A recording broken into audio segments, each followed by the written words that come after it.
Hey everyone, welcome to the Camino Cafe. Whether you are watching us on YouTube or listening on our podcast, we are so glad you are here. And for those of you that have been listening, you already know this, but for our new listeners and viewers, the Camino Cafe is all about just what it's like when we're out walking the way, right? We stop at a cafe for that second pilgrim breakfast, or we stop for lunch, or we meet up at dinner at the albergue, and we just start talking with pilgrims. And my whole goal with this is to connect and to allow people to see all the great things about walking the Camino. So today I am thrilled to have Lorenzo Peregrino with us.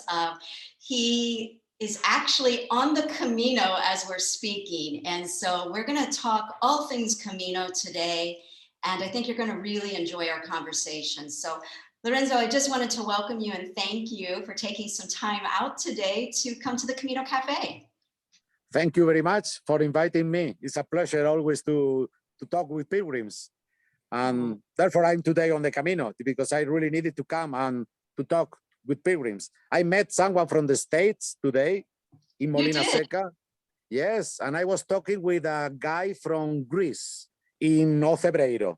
Yes, oh Yorgos from Greece and John from where he was, North Carolina. North Carolina. Oh my gosh, that's so exciting. So I got to say, you know, I am so envious that you're there and it looks like a beautiful day. So let's start with, I think a lot of our viewers and listeners, you know, are anxious to either walk their first Camino or they are anxious to get back.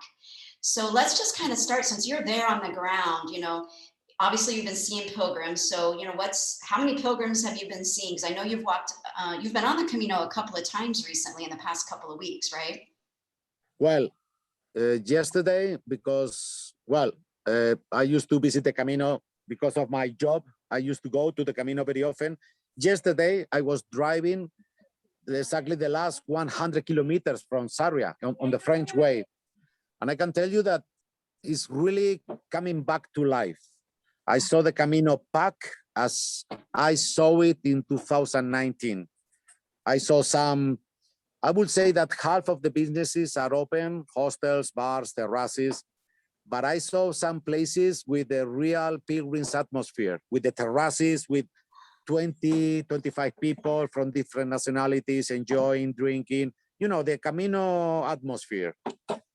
Today I'm driving to Iron Cross. From Ocebreiro back in Castile, you see less pilgrims, but I can say I saw some. I was now in Molina Seca like an hour ago, and I could see like 20 pilgrims. That really is life. I mean, after all, what we have passed through is the Camino is going back to life. And if you see the numbers, I think yesterday were like 450, 460 pilgrims that arrived in Santiago. Wow. So from the different Caminos, you know, but I can see the French way alive and the numbers are going more and more, going up. Yeah. Lorenzo, I can't even imagine what that must feel like for you, living in Spain and, you know, the Camino being such a huge part of your life. What was the emotion that you're beginning to feel as you're seeing it come back to life after what we've gone through? What emotions ran through your body and your mind? Oof. Well, imagine that it's like being, I don't know how to say, I translate from Spanish, like being a fish outside the water. And when you are about to die, suddenly the water is coming back to you. And you see that the water is coming and you breathe again. And really, today I met this guy from North Carolina, this Greek guy.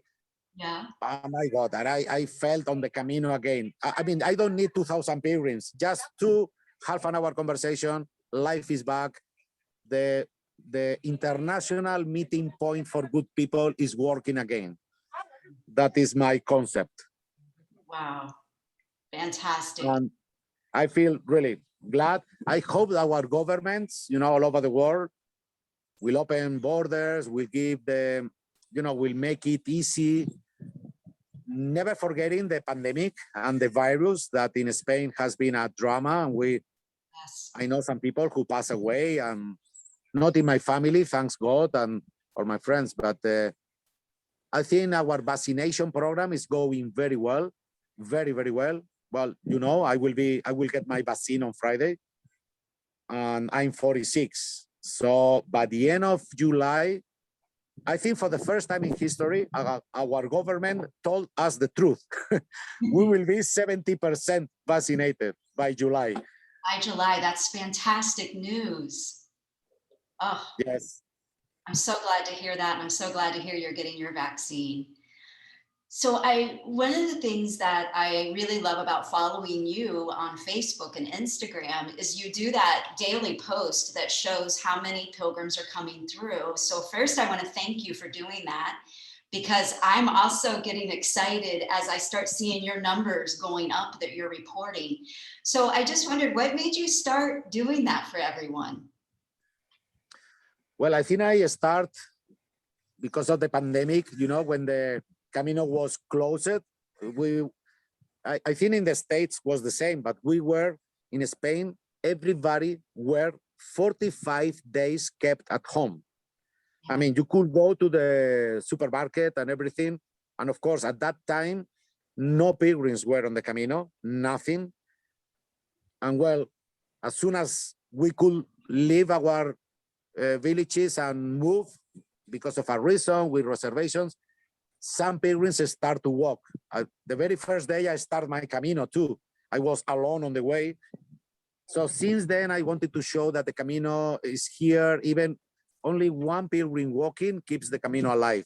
And even you don't need any pilgrim, but just to keep the faith. Just a moment, I'm telling bye to the owner of the hostel. Just a moment.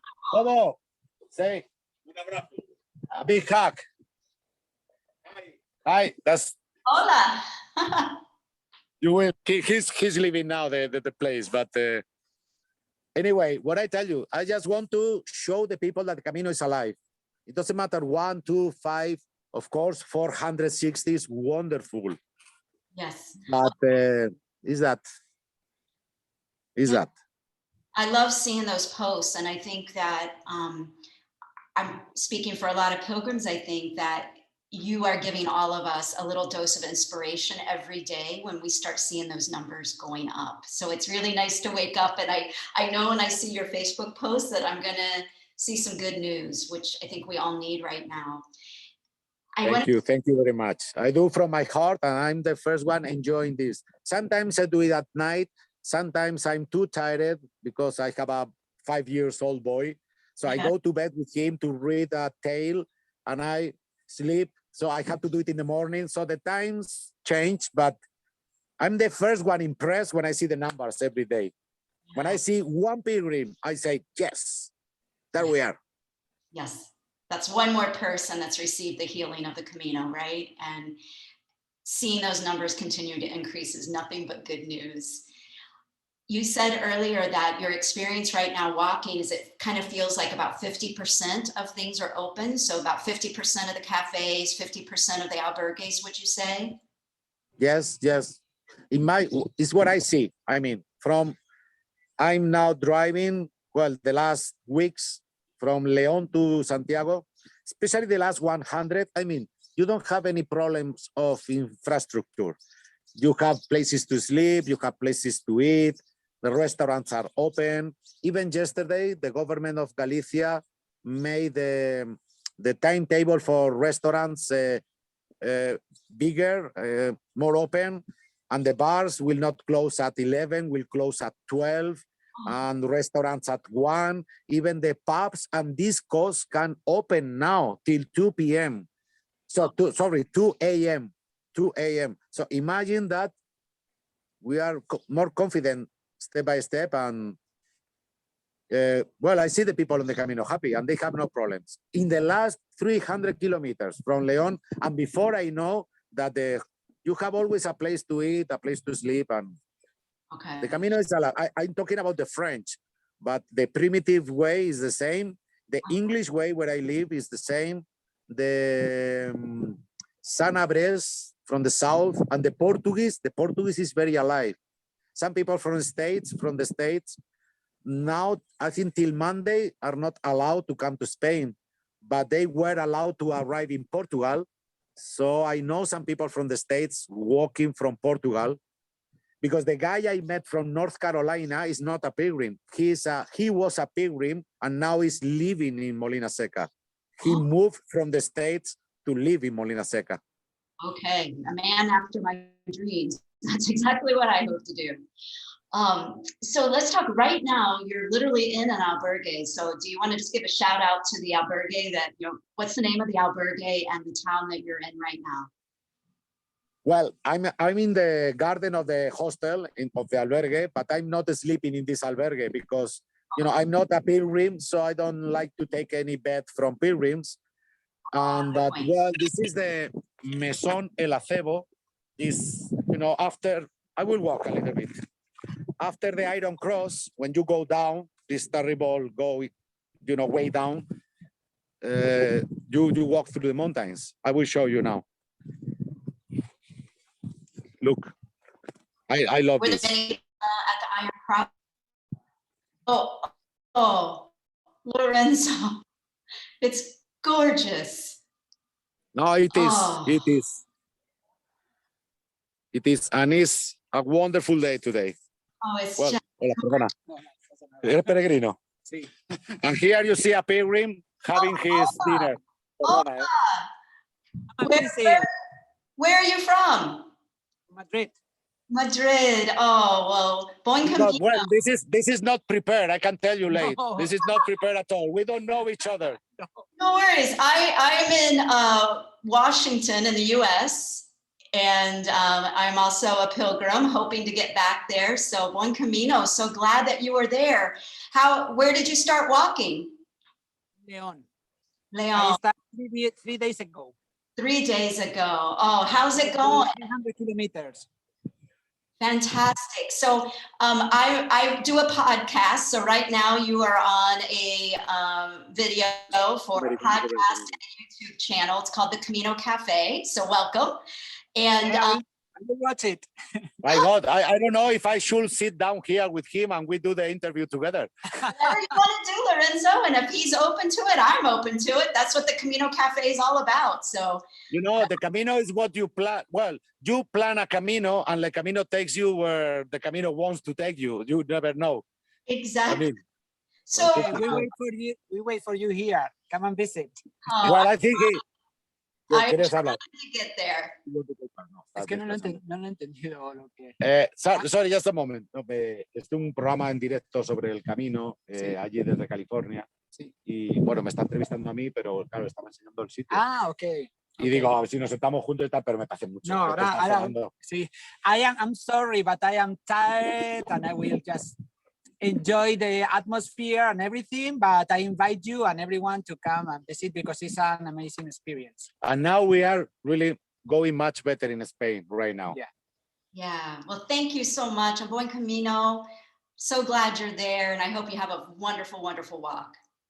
Thank you so much. See you. Bye. Okay, gracias. Saludos.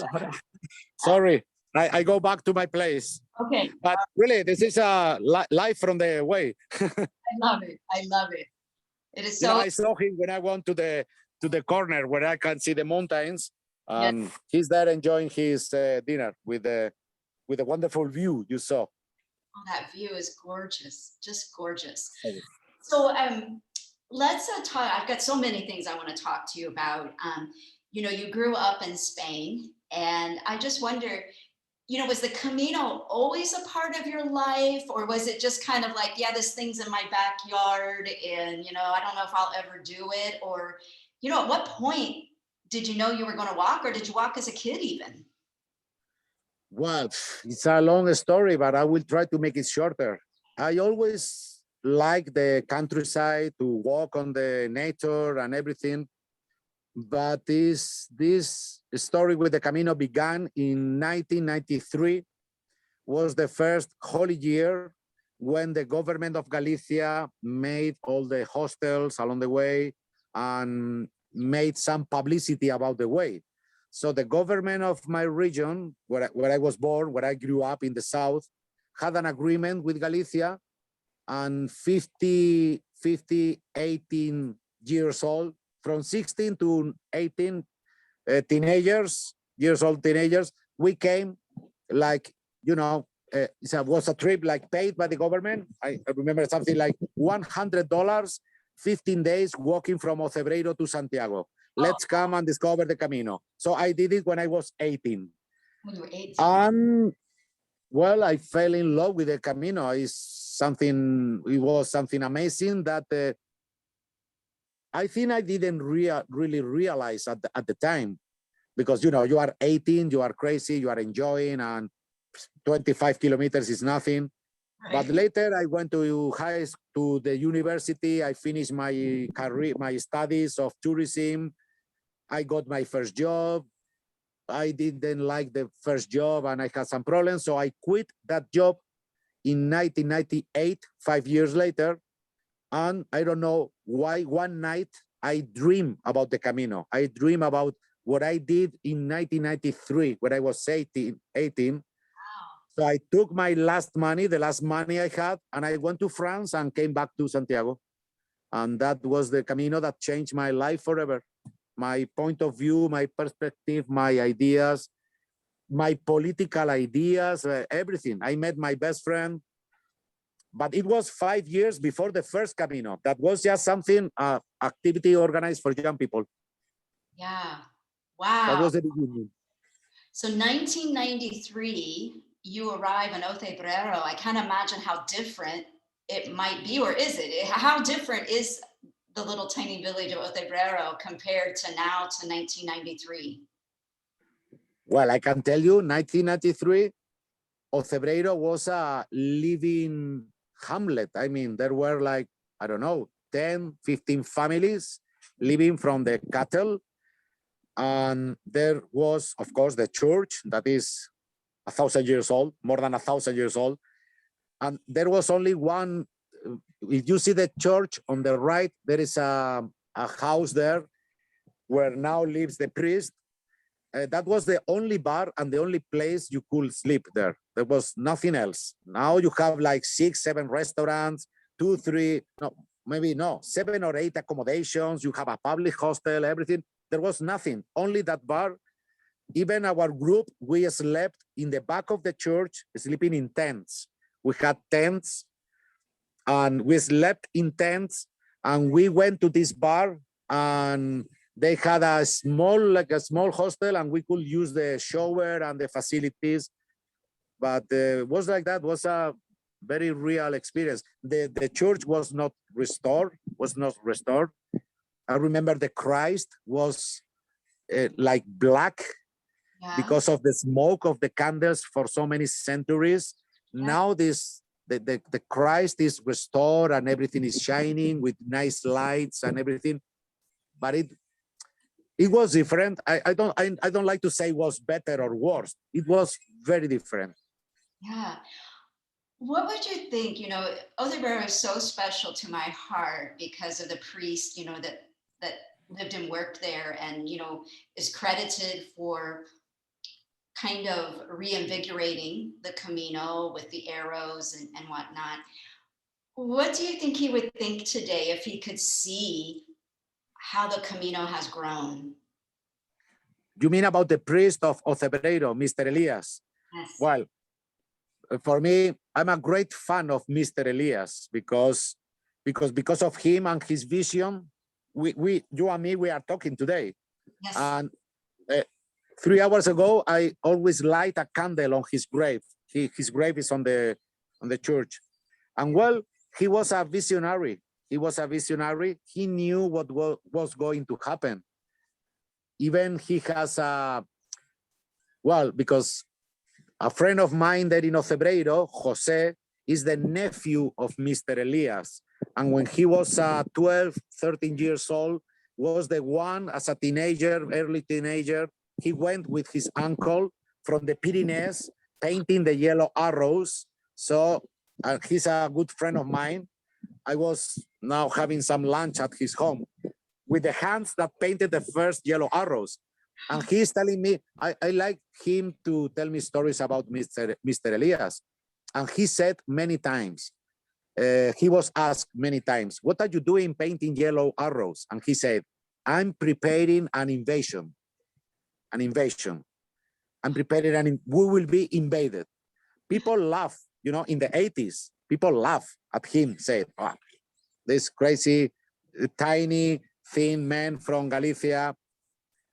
At the end, he was right. He was right.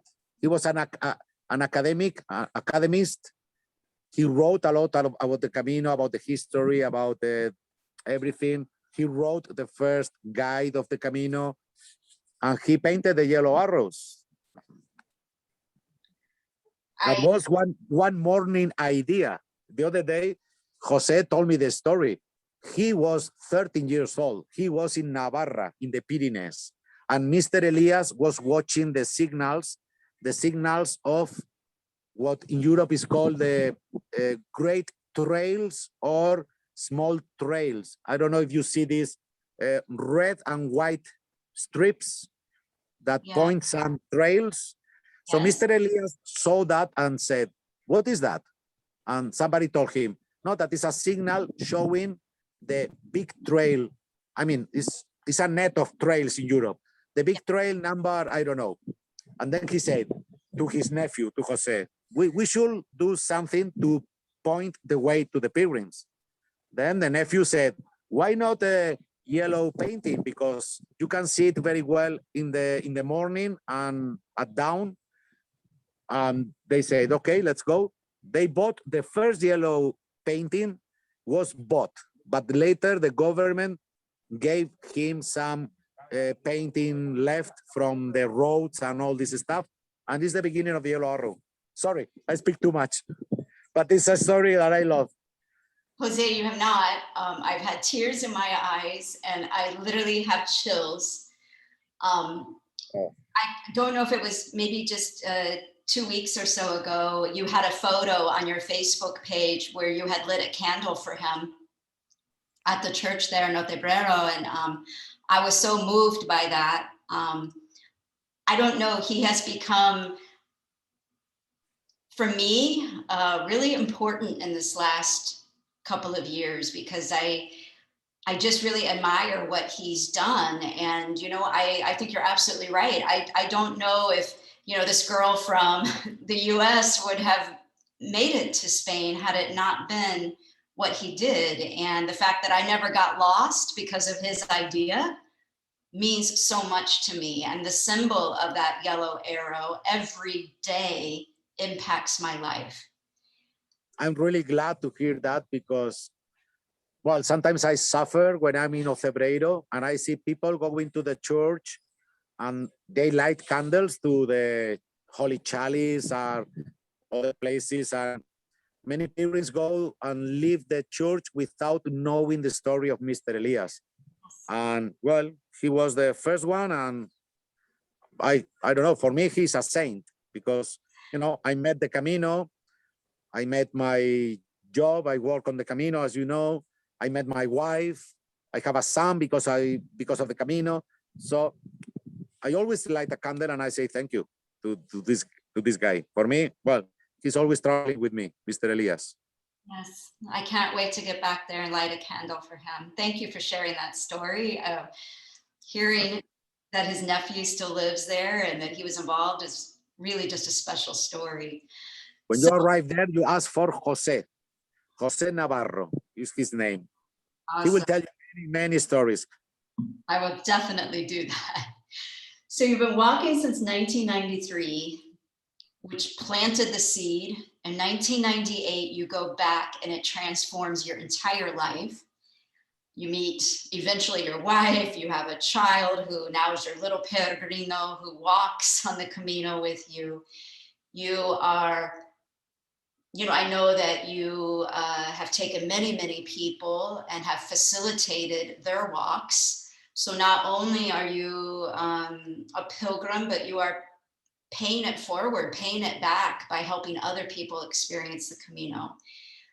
So I just wonder if you sit back and you look at and you think, how did this all happen? 1993, this seed is planted. Do you believe that for every pilgrim, a seed is planted, and once it's planted, you're definitely going? Well, I don't know what to say. You know, about the Camino is maybe is to give back all what you got from the Camino. And my God, it's hard to explain. It's like a mission. You know, you discover the treasure, you want to show the treasure to everybody. Yes. And it's like that. Or I found happiness along the way. I just try to make people to be happy on the way. When I working with groups, step by step, but I try to connect them a bit quick, because, you know, 10 days, maybe it's not enough sometimes, but really in 2-3 days, just people feel the call to come. And since you feel the call, wherever you are a pilgrim already. Even you are not in Spain, not yet, but you are a pilgrim from the very beginning when you say, I want to go to Santiago. Yes. And it's to give back to the Camino, what the Camino gave back to me. And when I'm walking with a group of 15 people and I help them with everything, with blisters and whatever, I have a van, a support van, but I always call the van is my backpack, a very big backpack, because I help everybody. You know, I see people suffering with a blister, so I go to help. And whatever you need from us, you know, the Camino is about sharing. I don't know if I answer your question, but Absolutely. it's very hard to explain. Yeah, I totally agree with you. But I think what you said was very well said. And, you know, I'm curious, Lorenzo, because you have walked so many times yourself, and you have walked facilitating and helping other people with their walks. What do you think draws us back as pilgrims? You know, I went on my first pilgrimage in 2019. Had the pandemic not occurred, you know, I would have done 3 more during 2020, and I'm doing everything I can to get back. What is it about the Camino that makes us want to walk, not just one time, but many times? Well, that I can answer you, because it's something that, well, when I made the interview, now I'm working, I'm independent, let's say, independent worker, but I was working for a company for some years. So I had an interview, a job interview. So who was my boss asked me, why you walk the Camino so many times? Why you are in love with the Camino? Why you look like a drug addict to the Camino? And why you go back to the Camino so often? And really, it came to my mind is because while I'm walking the Camino, I can be human for a while. It's that simple. Yes. I mean, on the Camino, you can be human. And it's something we forget. And this world, very cruel, this jungle we live, makes us forget the basic, that we are human. I mean, on the Camino, there are not people from the States. There is no Spanish. There is no guide. I'm not a guide. I'm a facilitator, someone with experience. There is no Republican or Democrat, or, in my opinion, it's how I feel it. It's just human people with all the problems we bring from home. And this connection with yourself and the nature and walking. Imagine that we live in flats and houses only since 3,000 years ago, but we were 50,000 or 100,000 years living in the countryside, you know, feeling the nature. That is in our brain, in our deep brain. And that comes out when you walk in nature after 3-4 days. It's something you cannot deny. And you connect with even, I wouldn't say I believe in God, but I cannot say I'm atheist, but there is a divinity, there is something, the spirituality that we all have inside will come out once you put yourself on a trail for 4 days. If possible, 30 days, but minimum of 4 days, 5 days, 6 days. Yes. I don't know if I answer your question. I have another pilgrim here. Hello? Oh, yeah. Hola. Hola. ¿También peregrino? Sí. I have another pilgrim there. Ah, buen camino. Perdona. No Es pasa que nada. I'm making my English speech, and I don't know because Soy español, soy de Murcia. he's Spanish, but he doesn't look Spanish, really. Parezco inglés o escocés. He looks English or Scottish. Hola, hola. It's so good to see you there. Oh my goodness. Que bueno, que encantada de verte. Está desde California, un programa para el Camino, ¿Ah, sí? entrevistas sobre el Camino. Sí, sí. Bueno, So, pues estás nada, en directo en California. saludo. Greetings from Spain. Well, he doesn't speak English, but well, we are with the family. It's so wonderful to see pilgrims there. Oh my goodness. Oh, no, I think you're For me too, really, for me too. Now, after we finish, I will have a beer with him. Cuando acabe, echamos una cerveza. Claro que sí. Hombre, Como tiene que ser. exactly. I'm so Tell envious. me. I wish I could be there with you guys. You will be, really. God You will. willing, I will be back there very soon. You know, late. One thing I learned from the Camino, I learned the secret of happiness. It's something very serious. The secret of happiness. Yes, is Everybody's looking for it. what is it? The What's se- It is to be patient.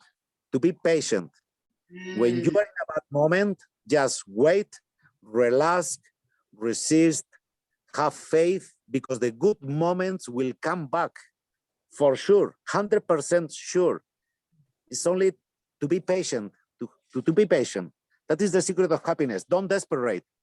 I mean, everything may happen and you feel that is the end of the world. It's not the end of the world. As long as you are alive, there is, and I'm telling this to myself because now, well, I'm also in a very personal, complicated moment. yes. Not so complicated because when I say this to myself, I'm telling to you, it's the lesson from the Camino. Be patient. That is the secret of happiness. Yes. Being patient and I think realizing that everything's going to work out. Exactly, because this society, we were talking about this society. In this society, we want everything and we want it now. And it doesn't work like that. Life is not that. No. And I You have think to fight.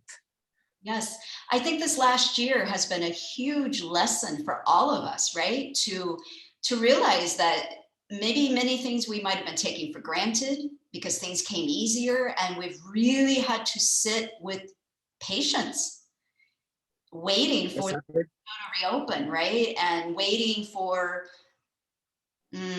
our lives to return to some new state of normality. And that's been really Remember a year ago when we were told on TV that the investigations about the vaccines are starting, all the laboratories in the world, all the scientists, these people that I admire, that are more clever than I am, working very hard. I'm sorry, I'm not with the conspiracy people, conspiranoid people, but all these people, a year ago, we were we were in a really bad time, but with faith that the vaccine will come. And now, a year later, on Friday, I get a vaccine that someone from Johnson & Johnson was studying all his or her life. So it's amazing. You see, just wait. Last March, the world was being destroyed. Today, we have a vaccine. Amazing. It is amazing, right? I mean, doesn't it just almost move you to tears to everything you're saying that these people at Johnson & Johnson or wherever your vaccine was made. Pfizer or AstraZeneca, Oxford, the Russian with the Sputnik 5, everybody working together to find a solution. That is to be part of a community. And it's the concept I told you, because we are all human and we want to be alive and we don't want our mother, our grandfather to die because of I don't want to say bad words, because of a stupid virus. Right, exactly. Lorenzo, I wonder if you could just tell, I know that there are a lot of people that will be watching this that are really anxious to book their flights. So what kind of advice would you say to folks that maybe are going to try to walk a summer Camino or an early fall Camino? Should they be prepared that they'll be wearing their mask as they're walking? And would there be anything else that you would say, hey, maybe you need to book ahead, or are there any tips that you think would be helpful for them? Well, now the situation is that from Monday, foreigners may come to Spain. I mean, talking about the States and most of countries in Europe, and well, only I think South Africa, India, Brazil, they are not able to travel to Spain. From Monday, you may come with a vaccination certificate or a certificate from the hospital saying that you passed through COVID, so you have your immunity. Or what was the other one? If you don't have the vaccine, you need to have a PCR, the test made 24 hours before coming. Those are the reasons. So, I mean, what you need to come to Spain from Monday. In my opinion, I will wait a little bit. It's from Monday, but I will wait to at least 2 weeks, to the end of June. Let's see how this works, okay? Good. And even if you may come, imagine, I want people to come, it's my job and everything, but money is not first. Right. Thanks God, my government is helping me a bit. But the situation, let's see. Yeah. I will wonder- book flights for July, at least for the beginning of July. Right. Like one of the things I've been really thinking about, Lorenzo, is, as an American with many connections with pilgrims that actually live in Spain, I want to make sure that when I come back, that I'm being respectful for what's happened and that we actually are wanted back, right? That I want to make sure that the albergue owners and the hostel owners and everyone that dedicates their life to supporting the pilgrims along the way, the cafe owners and so on, I want to be sure that they're ready for us to come back. I don't want to assume. No, I understand you. I can tell you that we have a strict law and all the accommodations must to follow this law, from the 5-star hotels to the poorest hostel. So actually you have like 50% of beds available in order to have a space from one bed, the distance, the social distance. Now it's mandatory in Spain to wear the mask. Okay. We are being told that maybe in July, we will be able to forget the mask outdoors, only indoors. On every restaurant, every bar, every hostel, you have the alcoholic gel, the gel for your hands. And I can tell you 99.9% of the people are respecting this. And even, imagine in Spain, we smoke a lot. You cannot smoke on the terraces. I'm a smoker, so I have to go away from the people to smoke somewhere. And really, we are very respectful. And all the accommodations I know, and I think nobody can tell you about someone who is not following the rules. We have very strict rules, and it's been painful for the accommodations because where you had 20 beds, now you have only 20. Therefore, also some hostels are a bit more expensive than they were. Yeah. 2 years ago, you paid 10 euros for a bed. Maybe now you pay 14, sometimes 15. Yeah. It's because, you have half beds. So if you want it to work, you need to increase the price. Right. Well, not to mention, they're having to do a lot of additional cleaning, I think, and some things that maybe they didn't have to do in the past. Just like having all of the hand sanitizer, the gels and everything is definitely an additional cost. And I think it's only fair for that price to also kind of help with all these months where they didn't have guests. They weren't even able to have pilgrims for how long? 1.5 years almost. Yeah. So really that increase seems very modest compared to, what has what they lost. Yeah, that's true. But well, life is not perfect. Governments are not perfect, but there were some help from governments, from our government. Unfortunately, many businesses locked down, are closed forever. Many people had made a lot of investments waiting for the holy year. And this happened in the worst moment when many people had, imagine, had taken a mortgage in order to make the hostel bigger or to refurbish their rooms, and suddenly everything is closed. So there are people who is not in the best moment, and some businesses are over. Yeah. But life will come back. It's faith. Just be patient. I told you. So you actually live on the Camino Ingles, which I've never been on. And I think that I feel like it's starting to gain some popularity, especially with second and third time pilgrims or for pilgrims that maybe don't have that whole month available off of work, right? They can walk on the Camino Ingles and have a really nice Camino, but for shorter amount of days. So I just wonder, since you have walked so many different routes, what would you say to people about the Camino Ingles?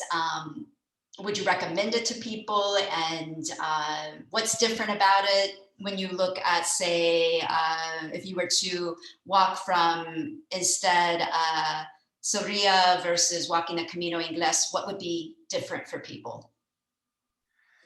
Well, it's a hard question, because, I always say that there is only one Camino, and it's the one you walk, the people you meet, and the things you live. Later, you can change the landscape. You can change the physical location of the Camino, of the trail. But in my opinion, I love all the Caminos, and I would recommend what I see in the English Camino. You have many Spanish coming, sometimes first Camino, or maybe second, third, fourth Camino. But what I see about foreigners is that as people arrive in Santiago after 15 days or a month from France, and they go on to Finisterre, if they have 4 days off or 5 days, they take the chance to go to Ferrol and walk another Camino for 5 days. It's like an extra. It's like the tip. Because once you arrive in Santiago, the day you arrive, you are very happy. Oh, wonderful, Santiago. But in few hours, you have this hangover saying, oh my God, and tomorrow what? Tomorrow where I go? Yeah. I will wake up and have a coffee. I don't have to walk. So people go to Finisterre. Yes. Even when you go to Finisterre or Anmusia, after that, you have this syndrome. And if you have time, what I saw is that people, because it's the shortest Camino, are 115 kilometers. Okay. Well, it's as long as the one from Sarria, but the full English Camino are 115. You start in the port of Ferrol. So some people do this tip. And I see them in the bus. When I finish my jobs in Santiago and I take the bus back home, is the bus from Santiago to Ferrol. What I see are pilgrims that came from France, maybe 30, 35 days, or that came from Muxía after 40 days on the way. They still have 5, and they are coming to Ferrol to squeeze the Camino to the very end. I did not realize that. I had no idea that people were doing that, but I can see why. You can understand why. Imagine if you have 5 days before coming back to the States and you are told, there is the English Camino, only 5 days. You have hostels, you have beaches, you have forest. It's like other Caminos. You have nice parts and others not so nice. Maybe the English Camino has too much paved roads sometimes, but are local paved roads, and I like it. Well, I live there. I like it, but many people take it as a tip, as an extra Camino. Yeah, you get 2 Caminos for the price of 1. I love it. Would you say that because a lot of people will complain that they think the last 100 kilometers or so on the Frances is getting too crowded in a normal year. Would you say that the Camino Ingles kind of provides a little bit more of a solitary walk to kind of end your whole Camino? Definitively, yeah, for sure, yes. Because on the French way, the last 100, you have a bar or a hostel every 3 kilometers. Yes. You are right, to Porto Marin is crowded, everything. this is, I used to say that these caminos, not only the English, you have the Sanabres or the Winter Camino from Ponferrada, or the primitive, I mean, from Lugo, I mean, the last 100, talking about the last 100.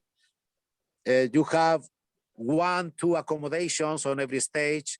You have 2-3 places to have lunch. And at the end, that is something that happened. My God, I speak like an old man. I will say, in the old times, you know, when you walk the French way, there were only one hostel on every village.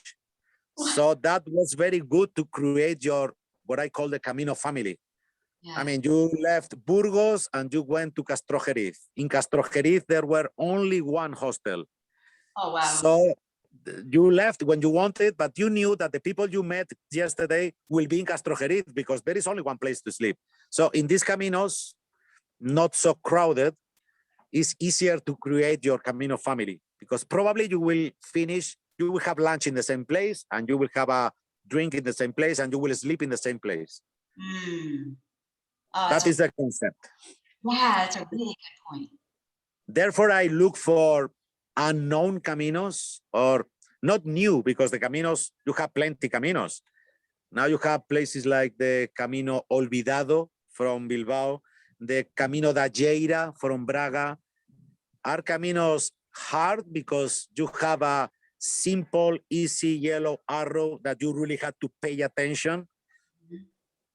So, but that's my taste. You know, I like to be, even I'm a winter Camino, I don't like to go when it's crowded. So the French Camino used to be crowded, but I'm a November, December, January, February pilgrim.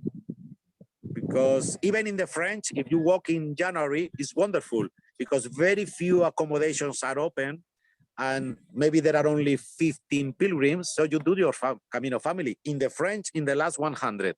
But don't come in May, June, July, August. I mean, don't come. If you come, it's crowded. It's a different Camino. Yeah. Well, that's Sorry. really good advice. No, that's beautiful. I love that advice. Okay, so you've got this support vehicle that you call your special backpack, right? The super backpack. Super backpack. So I'm a pilgrim getting ready to come. What's the one thing you have in this super backpack that you wish everyone would put in their own backpack that you can't even understand? Like, why did they not bring this? Or it would have really helped them had they brought this one or two things. Well, I mean, you know, what I have in the backpack, in the van, is fruits, some candies, water, and the pharmacy. You know, the pharmacy. The experience gives you the teaching of how to treat the feet, how to prevent, how to avoid blisters, how to stop blisters from the very beginning. I don't know. It's only that, and even also, of course, it's a van, it's a transportation.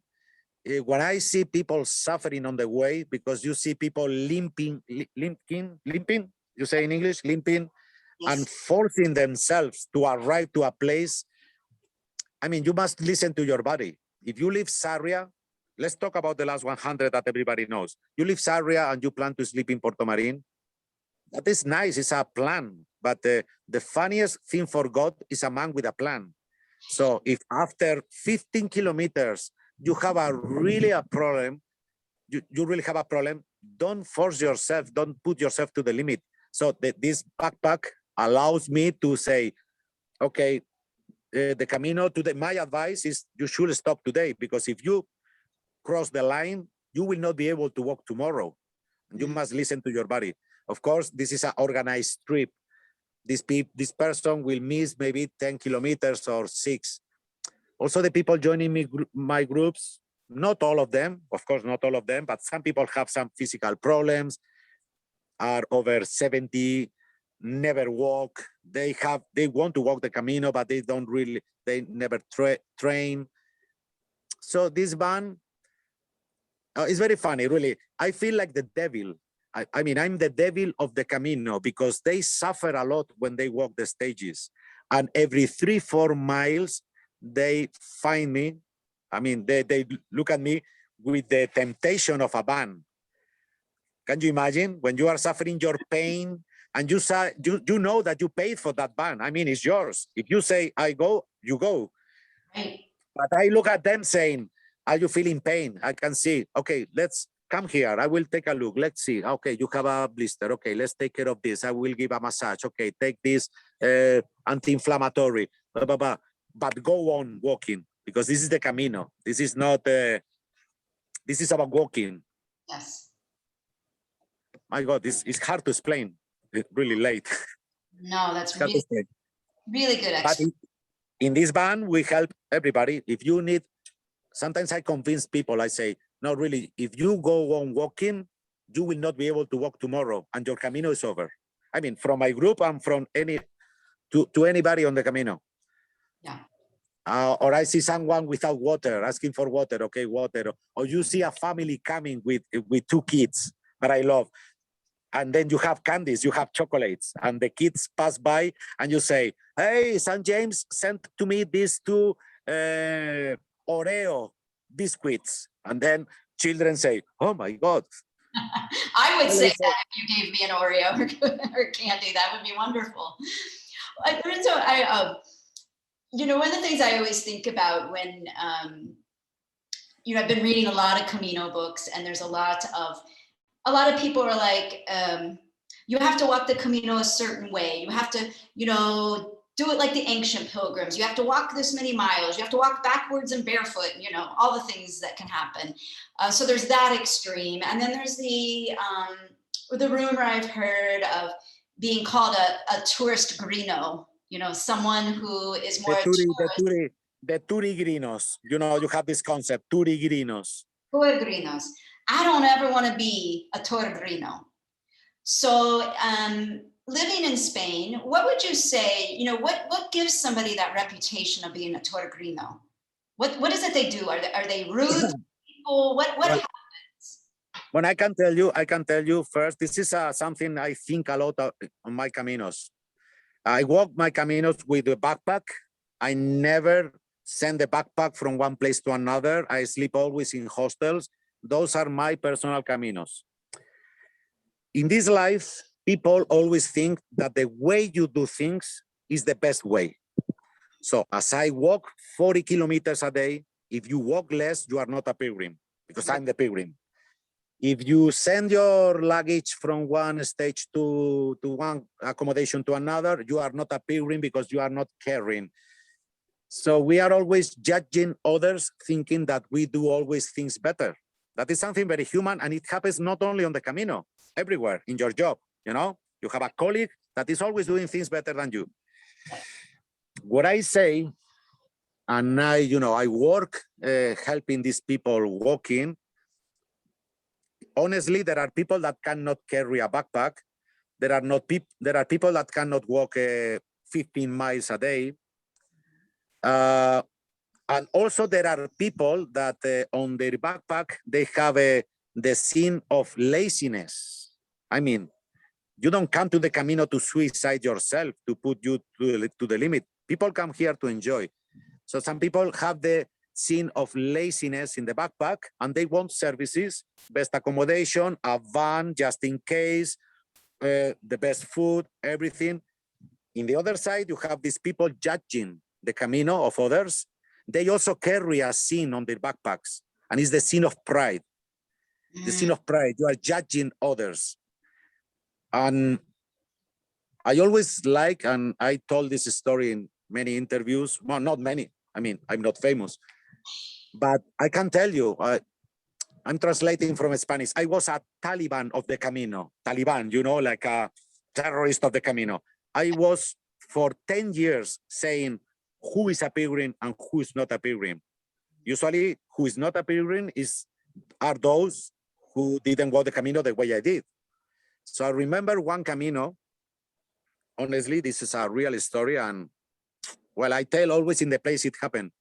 Okay. I made one Camino from Leon, and for 3 days, I saw a lady. I saw a lady with a very nice suit, like a cowboy boots, you know, no boots for walking. Yeah. That appeared on the Camino from a taxi, went down, walked 2 kilometers, then another car came, pick her up, took somewhere, always in drinking something in a bar, having fun, smiling. So after 3-4 days seeing her doing that way, one day I was with my friends on the Camino having some lunch, and she passed by, and I told her, imagine, I told her, oh my God, and you think you are appearing, taking taxis every day, and you don't have any backpack, no backpack, cowboy boots, nice suit, and taking the taxi, you think you are appearing? And then she told me very, very calm and with a smile on her face, well, 2 weeks ago, I finished my chemo from my breast cancer. And the doctor told me I could come here doing this way. I'm still waiting for the hole on earth to swallow me, Yes. And that day, my brain made so I never judge. Some people come with the sin of laziness. They send the backpack, they walk short, they come just for fun. What is important is to be on the way. And other people have the sin of pride, judging, as I was. That's stupid. Well, I can tell you that I was walking on my knees for 5 kilometers, apologizing. And now she knows, well, I don't know if she will see the interview. I've been sleeping in her home in Madrid. I mean, after all that, our meeting was that one. Now she has been in my home, in my flat, and I've been in her flat in Madrid. And we are very good friends because she gave me one of the top 3 lessons of the Camino for me. Yes. And I tell this because you for the people judging all day, and you see in the forums, in the American pilgrims on the Camino, no, if you, to be a pilgrim, you have to do this. To be a pilgrim, you have to do this. If you do that, you are not a pilgrim. No, sorry, to be a pilgrim is an attitude. And you do what you can, or you do what you understand. My first Camino was not very professional and amazing and spiritual. And no, you learn. As you walk, you learn. That's life. Yes. And very nice song from Frank Sinatra. That's life. That's life. And you posted that the other day. Because I love it. Because I was feeling down in May, but I will be up in June. And now I'm in June and I'm on the Camino. So really, I like a lot Frank Sinatra. It's a greatest artist. Me too. Oh, Lorenzo, that story, I think is a perfect ending. Too long.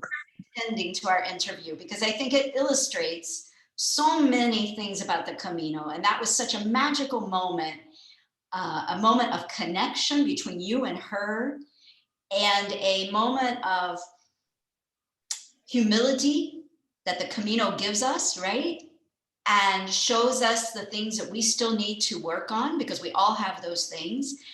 And I know that my next Camino, that's one of the things you got to work on, because it's easy to fall into that place of judgment, right? And so I think the Camino shows us to not judge one another, and to let us all walk the Camino and do it the way that we need to do it. And it's all about intention, right? If someone only has 2 days to walk and they have the right intentions, then that's a Camino. If someone walks 500 days, they leave their doorstep somewhere over in Europe and they can walk, I don't care, 500 days, whatever, then that's their Camino if they have the right intention. And who are we to judge, right? Who are we to judge? It's like that. And I always say to my groups that the Camino will give you what you need. Yes. And sometimes it takes time. Imagine, that was before I work on the Camino as a tour guide, no, as a facilitator. That was before that. And after like 12 Caminos walking is when this lesson came to me.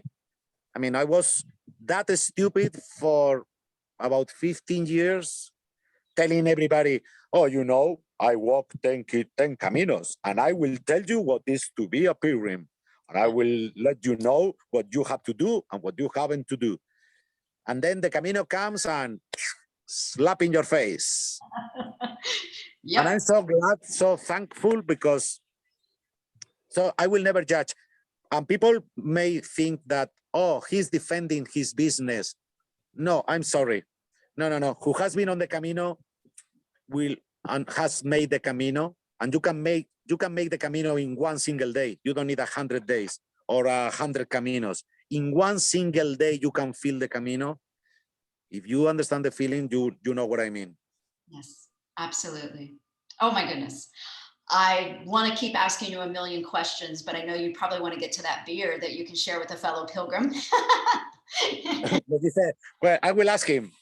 Me dice, sí, tomamos una cervecita. Claro que sí. Sí, One sí. beer. Yeah, one beer. No, but it's not important. Before seeing you, I was with one already. Ah! Estrella de Galicia. Te iba a pedir una, pero como estás liado. Oh, pues pídemela. ¿Rápido? Así que sí. He's gonna ask me for a beer. He will order a beer for me. Thank you. You know, I still have to arrive to my accommodation because I stopped here only to say hi. I will sleep in another hostel before Iron Cross. Now I have to drive up there and I will see, well, it's still 1 hour and a half for the sunset. I will be watching the sunset from Iron Cross. Oh, Sorry. no, I wish I could be there with you. Hey, okay, I'm going to end our recording. We'll close the official. Just a moment. No, because I feel bad for saying that. Wonderful people from United States. Soon you will be here enjoying the sunsets. Okay, we keep them for you. We'll repeat it every day. Okay. Oh, we know, we see your heart. And I know that's what you mean. Well, please stay on. I'm going to end the recording for all of our viewers and listeners. Thank you for watching our video and hearing from the path at the very moment. And Lorenzo, I can't thank you enough for being here today and sharing what's going on in Spain right now and giving us the encouragement to know that if we're just patient, we can all get there, whether it's our first walk on the Camino, our third or fourth. It's there, it's waiting on us, and it's just a matter of time. And I encourage everyone to follow you on Facebook because I think your posts really uplift. And I think everybody that's met you today sees your heart. You have the heart of a pilgrim. And thank you very much. As you said, if only one person got the inspiration to come to the Camino, we are doing something good, really, that's right. honestly. All right, well, we'll close out the interview. Please stay on so you and I can say goodbye, but I'm going to stop the recording. I received the help of a pilgrim. Alicia is a good deal. Camino.